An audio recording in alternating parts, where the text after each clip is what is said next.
Hi everyone, so this video is going to be my March empties video, and I know it's a little late and I'm sorry for that, but I did still want to film this. I didn't finish a huge number of products this month, but I still wanted to film this anyway just so you could see what I did finish and hear my thoughts on them.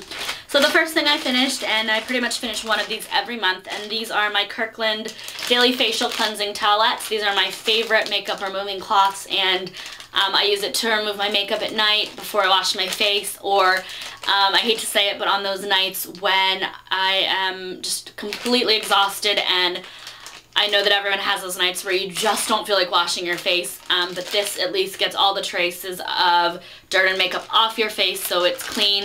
Most nights I don't like using just this. I like using my Clarisonic and a cleanser as well, but in a pinch those are fantastic. The second thing that I finished this month were these Pond's Wet Cleansing Towelettes, the Evening Soothe with Chamomile and White Tea. This was just a little trial pack. There were 5 of these in here, and this is a Best of Beauty Allure award winner for 2010.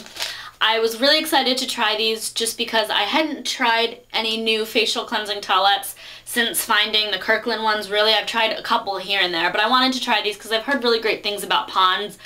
I absolutely hated these, and I don't know, part of it was the chamomile and the white tea. It was almost perfumey smelling, and I get that it's supposed to be kind of like a soothing scent to try to relax you, but to me it was just perfumey and I hated it.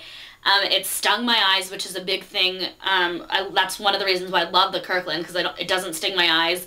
And it almost had this soapy consistency to it. Like when I used it on my face, this is supposed to be one where you can just remove your makeup and you don't have to rinse, but I felt like I had to rinse after using these because I felt like it almost left like a soapy residue on my face, and absolutely hated these and will not be buying these. I'll definitely be sticking to my Kirkland wipes. Not that that was really a question, but that definitely confirmed the fact that I'm not going to be switching from my Kirkland ones.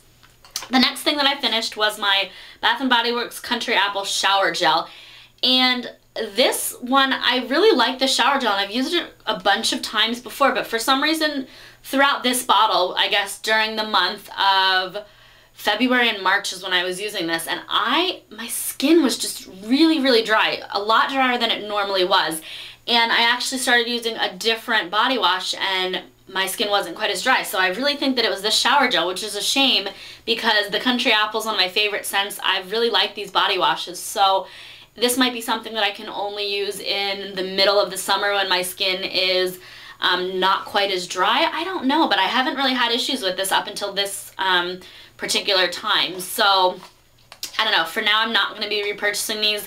I will still buy the Body Splash and the Country Apple so I can get my scent, but this body wash was just not, didn't agree with my skin this time. So that's that. The next thing that I finished was a sample size of this Burt's Bees Radiance Day Lotion SPF of 15. This was okay. I'll say right off the bat that I wouldn't buy it.